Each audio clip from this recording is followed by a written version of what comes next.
saya sarankan FLS itu tiap tahun ada dan hadir, baik online ataupun offline. Harusnya dibina dari sekarang, biar bagus, biar menghayati, karena menari itu bukan hanya bergerak. Kalau gerak itu adalah olahraga juga bergerak, senam juga bergerak, sama gerakannya juga. Apalagi senam zaman sekarang ya, aerobik itu hampir sama dengan tari. Nah, kalau tari itu beda. Pertama harus luwes, kedua harus bisa menikmati, ketiga ekspresi harus keluar, keempat teknis, mau lari, mau loncat, mau guling itu harus betul-betul teknis tari, bukan teknis olahraga. Jadi harus luwes, gulingnya luwes kumaha, teknisnya marah bagaimana, teknisnya sedih bagaimana, itu harus betul dikuasai. Nah, itu ada 1 tahun untuk melatih anak-anak, minimal kelas 1 SMP itu sudah mulai dilatih. Ada ekstra ataupun kalau tidak ya dikhususkan anak ini untuk FLS tahun depan, dari sekarang udah harus dilatih biar bagus teknisnya. Dan juga perhatikan tema apa yang diusung, yang mau dipertunjukkan, yang mau dibikin. Tema itu harus sesuai dengan apa yang ditarikan oleh anak-anak. Dari gerak, kostum, musik, pertunjukan, pola lantai dan sebagainya, itu harus betul-betul mewakili apa yang ditulis dalam tema tersebut. Misalnya tema tentang alam atau binatang. Binatang kita ambil misalnya kijang. Kijang itu kehidupannya bagaimana? Makan apa? Tidurnya bagaimana? Cara berjalannya bagaimana? Terus warna kijang itu seperti apa? Suasana atmosfer yang di lingkungan kijang itu bagaimana? Itu harus betul-betul diteliti. Jadi tidak asal bergerak, kebelah penting mah judulnya ieu, gerakan anak ieu. Enggak seperti itu. Untuk lomba itu teknis dan tujuan, tema dan sinopsis, garapan, kostum dan musik itu betul-betul harus diperhatikan. Lomba bukan dengan lain dengan pertunjukan kreatif. Tapi satu hal yang saya pribadi ya, Tasik itu banyak, bukan hanya payung, batik dan bordir. Ada mendong, anyaman, ada kolom gelis. Nah, kenapa tidak seperti itu? Cara membuatnya juga, cara memakainya, cara mengambil bahan itu bagaimana? Misalnya kita kalau mau batik, mengambil itu bagaimana? Warnanya itu bagaimana? Terus cara menculuk itu bagaimana? Cara melukis itu bagaimana? Cara mengeringkannya itu bagaimana? Cara meretnya itu bagaimana? Nah, yang harus diteliti itu endingnya baru ngageleber jadi batik.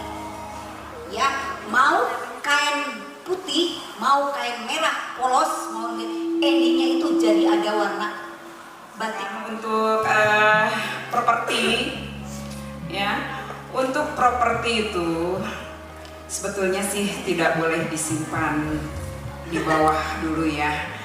Seharusnya itu bisa ditenteng ya, yang umpamanya yang membawa canting itu bisa digembol.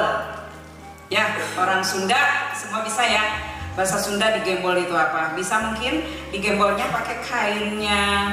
Terus gelombang air juga bisa memakai properti sampur ya, sampur jadi gelombangnya. Terus bisa juga ketika menampilkan di danau ataupun di air itu bisa pakai ada sampannya ya, ada rakit umpamanya. Itu hanya dikatakan oleh juri 1 bahwa di dalam menari itu ada biraga, birama dan birasa. Nah, itu yang sulit menanamkan adalah menurut saya itu 5 tahun atau 1 tahun sangat sulit menanamkan rasa. Karena memang itu bagaimana caranya sang pelatih itu menanamkan rasa kepada anak. Karena memang mereka apalagi di SMP itu rasanya masih belum terolah. Ya, kadang-kadang kita juga seperti itu. Wiraga itu mereka sudah oke. Tapi menanamkan rasa, kadang-kadang mereka juga ada yang bertolak belakang dengan rasa mereka dengan rasa sang penata tari.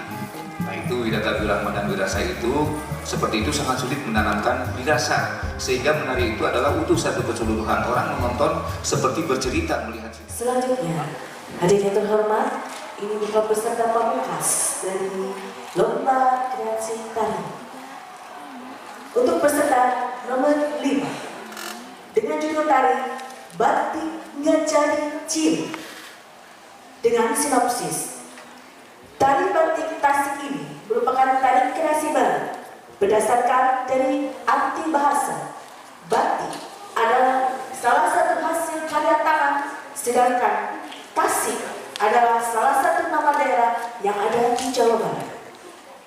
Tarian ini diangkat dari sebuah cerita di mana tari batik menggambarkan 5 anak perempuan yang sedang asik belajar membatik. Mereka menampilkan gerakan-gerakan tentang keguanaan sinjang dalam kehidupan sehari-hari yang pada umumnya dipakai untuk pakaian adat daerah pada acara-acara tertentu, dan juga dijadikan bawahan sebagai salah satu pelengkap busana baju adat. Dalam kain batik ini terdapat gambar-gambar motif ciri khas dan memberikan warna pada kain dari canting sebagai alat untuk membatik.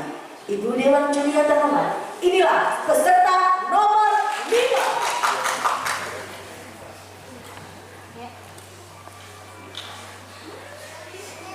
Thank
you.